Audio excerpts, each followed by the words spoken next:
Banyak orang yang menyarankan Egy untuk minta maaf lah pada Presiden Jokowi dan sebagainya. Iya. Tapi Egy mengatakan, ngapain saya minta maaf gitu loh, Iya. saya tidak bersalah. Bahkan saya menduga Iya. bahwa ini untuk menyetop perkaranya Egy yang masih kita proses di Bareskrim. Ya, kalau itu dicabut kan selesai permasalahannya. Kita sampaikan ke rektor sesuai administrasi, kemudian yang surat ke pejabat formasi dan dokumentasi itu kami langsung ke kantornya. Kantornya diterima dengan resmi, dengan stempel basah dan sebagainya, yang mana dalam 10 hari mereka sudah harus respon.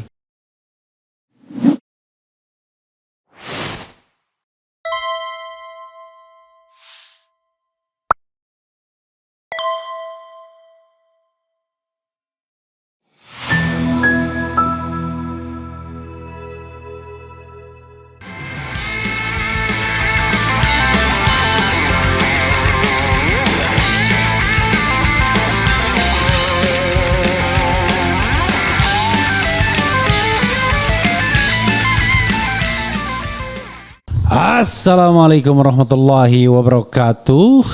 Sobat RH sekalian, jumpa lagi kita di channel yang keren ini, keren jadas. Ya, Sobat RH sekalian, saya dengan penasihat hukum atau kuasa hukum, ya nanti kita lihat konteksnya, kuasa penasihat hukum Dr.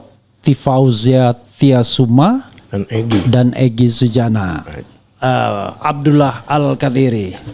Assalamualaikum warahmatullahi wabarakatuh, bro. Waalaikumsalam warahmatullahi wabarakatuh. Saya kalau bertemu Bro Al-Kathiri ini, kemudian saya mau tanya soal yang terkait dengan Egy Sujana justru. Boleh.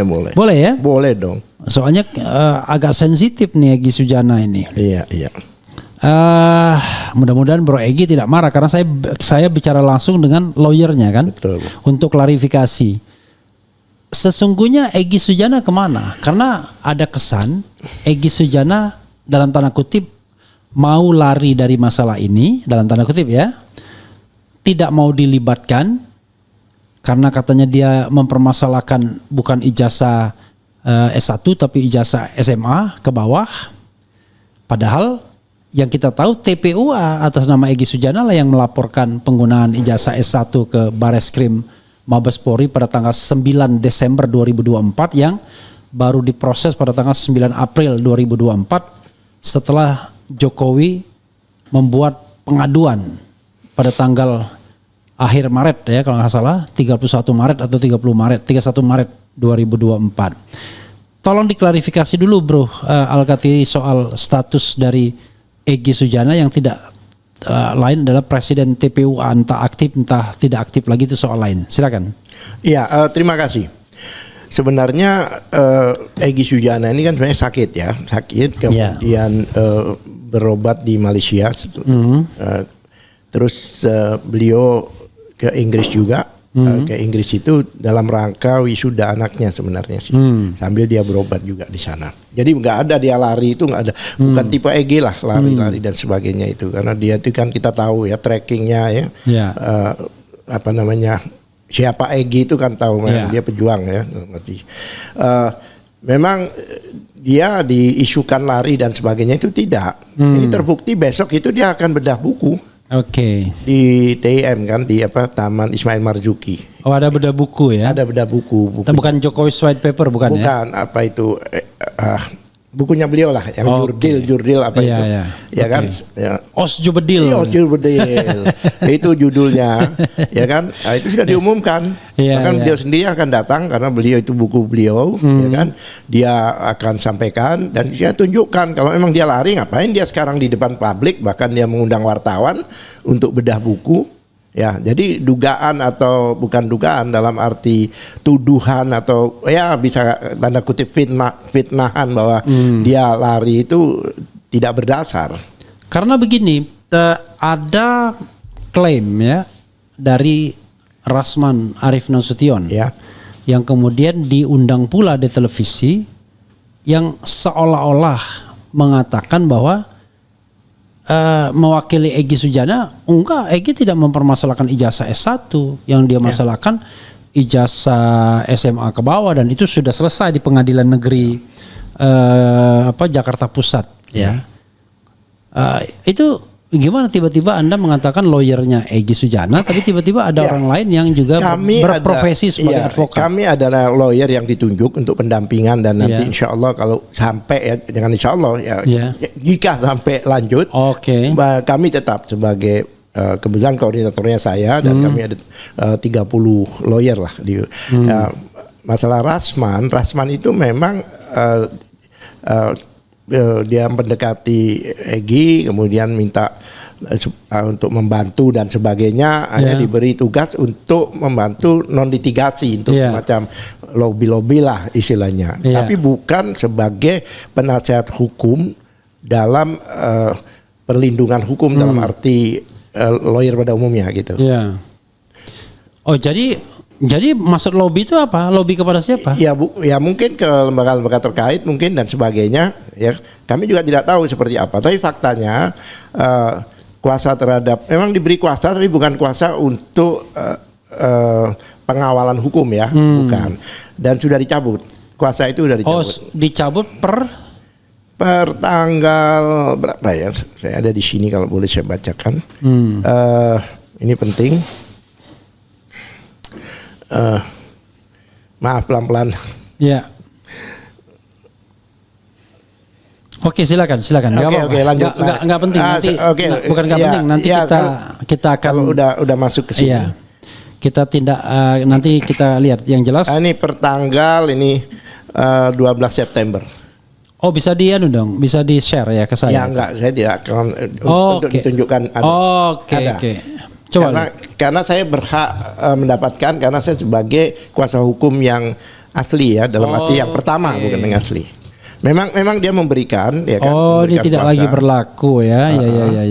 Ya. Tidak berlaku kepada Dr. Harasman Arif Nasution dan seterusnya perihal pernyataan pencabutan kuasa ya. Ya. Profesor Dr. Haji Egy Sujana SHMSI dengan ini bermaksud memberitakan bahwa dan menyatakan hal-hal sebagai berikut. Bahwa pertama-tama saya ucapkan terima kasih banyak kepada rekan-rekan advokat antara lain Irjen Pol Ricky Herbert Sitohang, Dr. Haji Rahman Arif Nasution, SHSAGMA PhD, luar biasa ya, Dr. Abdul Hadi SHMH, Rahmat Riyadi SHMH dan Eli Daneti SHMH CPLC yang dalam hal ini tergabung dalam surat kuasa khusus tertanggal 20 Agustus 2025 atas itikat dan niat baiknya memberikan bantuan hukum kepada saya sehubungan dengan adanya permasalahan hukum sebagaimana tersebut dalam surat kuasa khusus tertanggal 20 Agustus 2025. Bahwa namun demikian sangat disayangkan dikarenakan adanya perbedaan cara bantuan hukum yang diberikan dengan maksud dan tujuan yang dikehendaki oleh saya selaku pemberi kuasa maupun satu dan lain halnya, di mana pada intinya terdapat perbedaan sudut pandang yang signifikan atas penanganan permasalahan hukum yang sebelumnya dikuasakan oleh karenanya bersama dengan ini saya menyatakan pencabutan terhadap surat kuasa khusus tertanggal 20 Agustus 2025 kepada penerima kuasa dan Bogor 12 September 2025 yang menyatakan Profesor Dr. Haji Egy Sujana. Oh berarti ini baru ya 12 September. Ya. Oke. Jadi intinya begini. Ya. Pada saat penunjukan pada Rasman untuk tugas tertentu ya, bukan untuk pendampingan hukum seperti layaknya advokat ya. Ya. Itu saya masih sebagai koordinator di tim intinya. Tapi karena ini tidak menyinggung soal pendampingan hukum dan sebagainya, jadi ya menurut saya tidak ada masalah. Kalau memang ada orang mau membantu ya silakan kan begitu, ya kan. Cuma pada akhir-akhir ini itu kan banyak orang yang menyarankan Egy untuk minta maaf lah pada Presiden Jokowi dan sebagainya. Tapi Egy mengatakan ngapain saya minta maaf gitu loh, saya tidak bersalah, gitu loh. Jadi ya saya juga kenapa arahannya ke situ ya, yang beberapa orang menyarankan seperti itu. Bahkan saya menduga ya bahwa ini untuk menyetop perkaranya Egy yang masih kita proses di Bareskrim. Oke. Ya, kalau itu dicabut kan selesai permasalahannya. Karena menurut kami masih ada pelanggaran hukum di situ. Yaitu yang dikatakan bahwa penyelidikan itu dihentikan sesuai ketentuan yang berlaku. Nah, kami ingin tanya ketentuan yang mana? Kami bertanya ketentuan yang mana yang berlaku itu, karena tidak dituliskan di dalam, tidak spesifik ya. Spesifik. Itu kami tanyakan ke Propam kan, dan mudah-mudahan dalam waktu dekat ini akan oleh Propam sudah dilimpahkan bukannya ke Wasidik, karena ini bukan penyidik maupun penyelidik, tapi ini kan masalah surat yang ditandatangani oleh Karo Wasidik. Karena begini, Rasman Arief Nasution ini yang sepanjang yang saya tahu ada pemberitaan kalau dia itu adalah kuasa hukum Jokowi. Saya tidak tahu itu. Iya, ada saya baca di media sosial ya, dia mau melakukan press conference gitu-gitu. Iya. Dia sebagai kuasa hukum Jokowi. Jadi saya merasa kok aneh, tiba-tiba dia juga kuasa hukum Egy Sujana, padahal kita tahu bahwa antara Jokowi dan Egy Sujana itu dua pihak yang bertentangan dalam kasus pelaporan dugaan penggunaan dokumen palsu kan? Iya. Gitu. Nah itu yang kemudian saya kira masyarakat juga mempertanyakan hal tersebut gitu. Dan Anda sudah klarifikasi ya? Saya tidak masuk ke sana ya. Iya. Dalam arti ya itu haknya sebagai lawyer ya, sebagai enggak, maksudnya kan tidak boleh kan mewakili. Oh iya, kalau secara jadi ada pihak yang berbeda. Ya, konflik of interest. Iya, ada konflik of interest di sana kan. Ya, tapi saya tidak masuk ke sana karena itu bukan urusan saya. Oke ya. Dan kita juga tidak bisa bahas lebih lanjut karena Rasmannya tidak ada di sini kan. Iya. Oke. Tapi intinya bahwa surat kuasa khusus itu sudah dicabut. Sudah dicabut. Jadi sekarang murni kami lah. Seperti awal ya. Soalnya Rasman pernah diundang di publik kan? Iya, karena dasarnya itu tadi, karena ada surat, tapi saya juga baca itu surat kuasanya bukan surat kuasa pendampingan, ya kan, baik di kepolisian, kejaksaan maupun di pengadilan. Tapi semacam komunikasi publik. Komunikasi publik mungkin ya, saya tidak tahu persis karena di publik dia bicara kan mengatasnamakan. Karena yang bersangkutan itu deal langsung dengan Egy secara pribadi. Makanya saya diminta nanggapi sama beberapa pihak, saya tidak mau menanggapi karena itu bukan ranah saya. Oke, kita stop dulu ya bicara mengenai Egy Sujana. Yang jelas sudah jelas klarifikasinya bahwa yang bersangkutan tidak lari ya dari kasus ini, yang bersangkutan tidak juga mengindikasikan mau berdamai begitu ya. Dan ya yang bersangkutan bahkan mau melakukan peluncuran buku nanti beberapa hari setelah besok kita mengadakan tapping ini. Iya, gitu ya. Ya itu kan artinya. Jadi gitu, Artinya apa? Artinya itu mengcounter isu yang selama ini dikatakan yang bersangkutan lari. Ya kan, bahkan dia mengundang wartawan untuk bedah buku bahwa beliau ada di sini. Mudah-mudahan beliau dalam keadaan sehat ya, karena kesehatannya kalau juga sakit masih sakit. Ya, tapi beliau ini kan maksudnya secara fisik maksudnya secara fisik mudah-mudahan bisa. Ya. Dia nggak mau kalah, nggak mau menyerah lah. Hal yang kedua yang ingin saya klarifikasi kepada Anda adalah soal surat ke bukan Karo Wasidik lagi tapi kepada Propam. Ya. Jadi kepada Divisi Propam Mabes Polri itu lebih tinggi daripada Kepala Biro Wasidik. Kalau Karo Wasidik itu Irjen, kalau Propam Irjen juga ya? Sama-sama saya tidak bicara pangkat ya, tapi fungsi yang saya Nah, maksud saya hanya ingin memberikan gambaran kepada ini. Kalau Wasidik Brigjen. Brigjen, kalau ini Irjen ya, bintang 2. Silakan. Ya. Kami ajukan ke Propam dengan alasan bahwa dari awal kami katakan bahwa kami tidak sepakat dengan surat hasil gelar kemarin karena banyak kontroversi ya, melibatkan DPR, melibatkan Ombudsman, Kompolnas, Komnas HAM dan sebagainya. Yang mana mereka begitu kami datangi mereka pada tidak tahu gitu. Terus adanya UGM juga dilibatkan pada separuh jalan waktu dengan kami. Itu karena banyak seperti itu dan alasan yang di surat itu seolah-olah itu sudah suatu keputusan dari gelar perkara kan begitu. Bukan seolah-olah tapi dinyatakan begitu. Keputusan dari gelar perkara. Nah, keputusan dalam gelar perkara itu dikatakan bahwa penghentian penyelidikan itu sudah sah. Sesuai ketentuan yang berlaku. Nah, kami sebagai lawyer juga yang membidangi hukum dan tahu undang-undang dan peraturan menggelitik buat kami ketentuan yang berlaku itu apa. Ya. Kalau sebagai surat resmi kan harus jelas ketentuannya A, B, C, D, E. Ketentuan yang berlaku, bahkan yang diomongkan bukan ketentuan tapi barang bukti. Bahwa barang bukti tidak kuat, sekunder dan sebagainya. Yang mana yang kita ajukan gelar perkara itu adalah prosedur SOP dari pemeriksaan laboratorium. Dan Anda kan udah mendapatkan balasan dari... Saya nggak ngomong Anda males loh ya. Bukan, kalau interview begini kita kan harus jelas siapa namanya kan. Kan saya harus konfirmasi kepada Anda kan yang menerima surat. Masa saya ngarang-ngarang sendiri? Enggak, jangan gitu. Gitu. Kalau mau aku liatin di sini coba, ada di sini mungkin penting juga. Tapi yang jelas Propam itu adalah satu unit yang responsif dibandingkan yang lain. Betul-betul haruslah karena dia kan polisinya polisi. Sesuai Oh, tapi ini yang menerima surat, ini yang dikirim ke saya, bukan pimpinannya. Nah, makanya ya sudahlah, oke lah. Whatever lah. Iya, oke. Jadi intinya begini. Kalau itu whatever baru, karena memang tidak tercantum kan siapa kadif propamnya kan? Iya. Mungkin sehari itu. Substansinya begini. Oke. Bro. Substansinya begini. Substansinya itu kan kami dijawab bahwa ini sudah dirujuk waktu itu untuk diproses di Wasidik, Biro Wasidik, ya kan?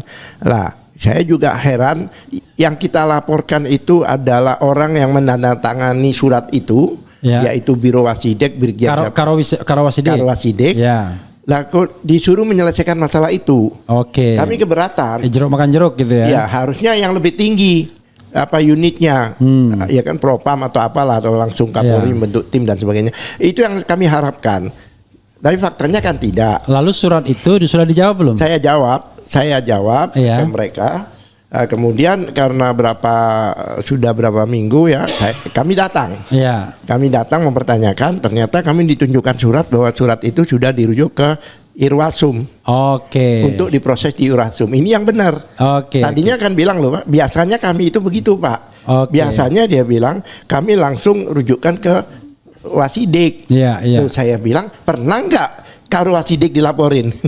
Kan nggak pernah. Berarti ini sesuatu yang baru. Selama ini kan penyidik. Diadukan lah, bukan dilaporin. Kemarin saya lihat dan saya barusan juga WA, saya minta untuk SP 3D-nya. Biasanya kan kami diberi. Kami minta itu SP pada posisi SP 3D itu apa? Surat pemberitahuan proses dimulainya SPD. Pemberitahuan proses pengembangan. Pengembangan Dumas. Dumas. Ya, banyak singkatan karena bingung. Jangan kalau kita aja bingung apalagi penonton. Ya enggak, artinya kan begitu. Apalagi kita ke lembaga-lembaga pemerintah khususnya militer, semua singkatan. Saya bingung juga karena kita orang awam kan. Intinya begini. Kami sudah tidak itu dan alhamdulillah nampaknya direspon dengan baik. Kami ditunjukkan suratnya, tapi ditunjukkan karena itu internal. Jadi nanti Bapak akan dapatkan SP 3D-nya nanti. Nah, saya tunggu sehingga kami tahu persis posisi kami di mana. Seperti itu. Itu perkembangannya ya. Jadi artinya belum ada tindak lanjutnya keputusan akhir dari Irwasum ya? Iya, tapi kami tahu posisi pengaduan kami sekarang di mana? Di Irwasum. Diajukan ke Irwasum. Nah, nanti kalau memang disampaikan ke kami sehingga kami tahu harus berurusan dengan siapa kan begitu. Itu yang kedua. Nah, yang berikutnya yang juga penting itu kabarnya Anda juga mengajukan permohonan untuk meminta ijazah sarjana muda. Itu yang minta Anda atau Dr. Tiva atau siapa? Saya kan sebagai lawyer, ini kan pelaksana. Enggak, maksudnya on behalf. Tanda tangan. Otomatis lawyernya. Lawyernya, Otomatis lawyernya. Nanti mungkin detailnya akan dijelaskan oleh Dr. Tiva detailnya. Di situ kan memang yang diminta adalah surat dokumen-dokumen yang sehubungan dengan sarjana muda. Karena yang sarjana S1 kan kami sudah diberitahu kan semua dalam penguasaan Polda. Tapi kemudian ada statement yang itu sarjana muda. Oleh sebab itu kita mempertanyakan bersama perangkatnya. Perangkatnya maksudnya apa KRH-nya, kemudian ininya dan sebagainya gitu. Karena itu masih di tangan UGM. Ya. Oke. Nanti isinya mungkin Dr. Tifa yang menjelaskan. Oke. Nah, isu terakhir tuh terkait dengan ke DPR. Oke. Nah, DPR gimana lagi anunya Komisi 3 gitu ya. DPR kemarin kita ke Komisi 1, Komisi 10 ya. Dan di Komisi 3. Komisi 10 itu Komisi Pendidikan. Pendidikan itu berhubungan dengan literasi buku Jokowi's White Paper ini kan berhubungan dengan kan seandainya rakyat Indonesia semua sudah baca, masa DPR-nya nggak tahu gitu. Ini kan berhubungan dengan referensi yang di bawah Komisi 3 gitu. Komisi 10. Ya. Komisi 10, dan kebetulan in the same time karena kita sudah mengajukan lumayan ya hampir bulan lalu itu ke Komisi 3, kita juga merapat ke Komisi 3 dan diterima. Tapi tidak resmi ya, bukan tidak resmi ya, resmi tapi tidak dalam bentuk audensi. Karena waktu itu beberapa orang staf ahlinya suruh menemui kami, kemudian menampung lah, artinya apa yang kami inginkan, Dr. Tifa, Roy Suryo, saya dan sebagainya saya sampaikan di situ. Itu kami sampaikan. Mereka sebenarnya sih beberapa itu juga kepingin ketemu kita sih. Mereka welcome. Karena saya tahunya serius mereka itu pada waktu kami di Komisi 10 itu saya lihat karena kita udah janji itu ada mungkin ada lebih dari 5 itu miss call menunggu kami gitu loh. Nah, posisinya kemarin para anggota Komisi 3 itu sedang mengadakan fit and proper test untuk apa namanya itu Hakim Agung. Oke.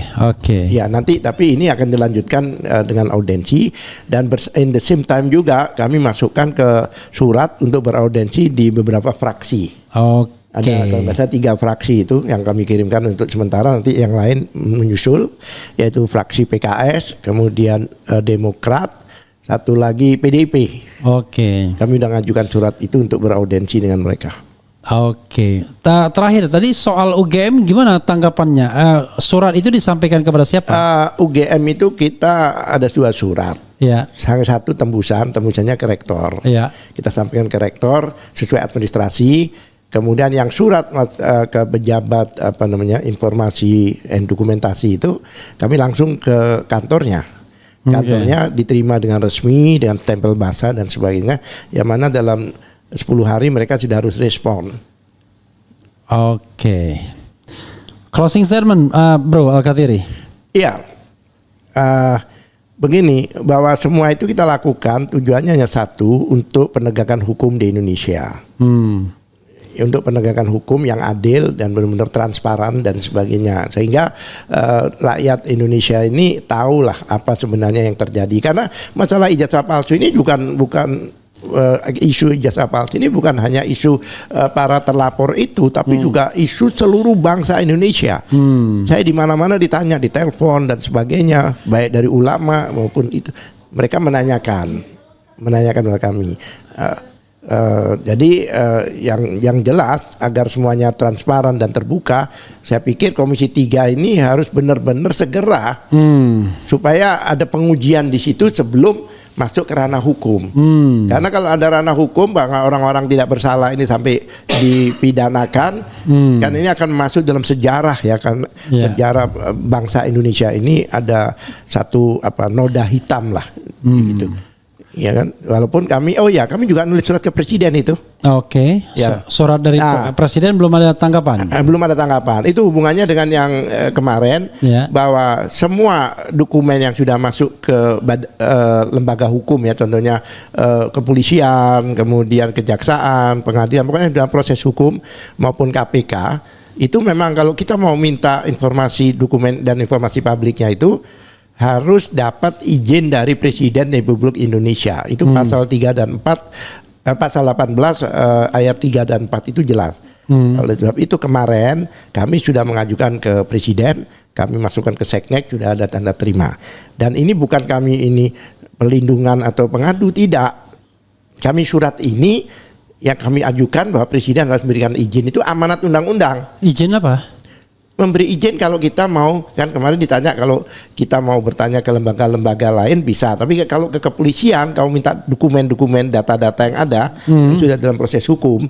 Itu pasal 18 mungkin bisa dibaca itu. Undang-undang keterbukaan publik itu.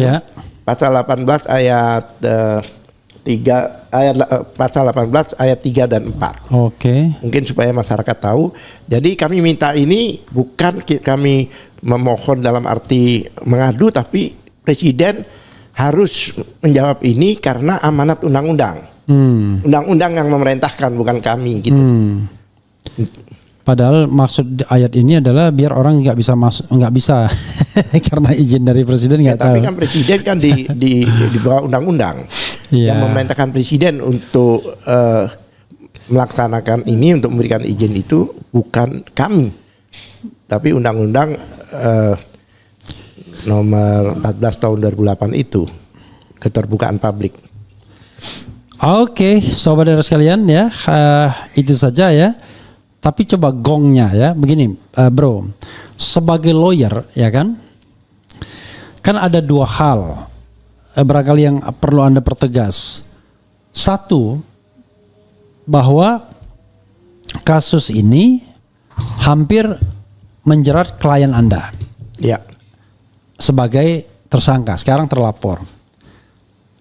Tetapi akhir-akhir ini kan dengan adanya kerusuhan Mei dan kerusuhan Agustus kemarin, kemudian gonjang-ganjing di kepolisian sendiri, sepertinya mereka tidak lagi berkonsentrasi. Nah tentu pertanyaan publik, ngapain lagi sih dikejar-kejar begitu? Toh klien Anda akan safe kan? Mungkin juga begini ya. Ini kan kemarin itu tuntutan di beberapa yang saya dengar itu juga salah satunya ada menyelesaikan ijazah palsu itu, tuntutan pendemo ya, khususnya mahasiswa ya, untuk menyelesaikan ini. Kedua, klien kami ini kan ingin membuktikan bahwa jangan sampai ada sejarah ya kan yang nanti dibaca oleh anak cucu kita itu bahwa ada terjadi sesuatu yang di Indonesia ini ada presiden yang tanpa ijazah pun atau dengan ijazah palsu pun bisa jadi presiden. Walaupun keadaan tenang sini, tapi untuk klien kami itu malah suatu apa istilahnya itu semangat untuk tetap membuktikan bahwa memang yang bersangkutan itu diduga tidak punya ijazah. Ya saudara sekalian, itu saja ya dengan Al-Kartiri, mudah-mudahan bermanfaat ya. Kalau saya interview beliau ini selalu pengen bertengkar. Ada juga cat and dog. Wassalamualaikum warahmatullahi wabarakatuh. Waalaikumsalam. Oke.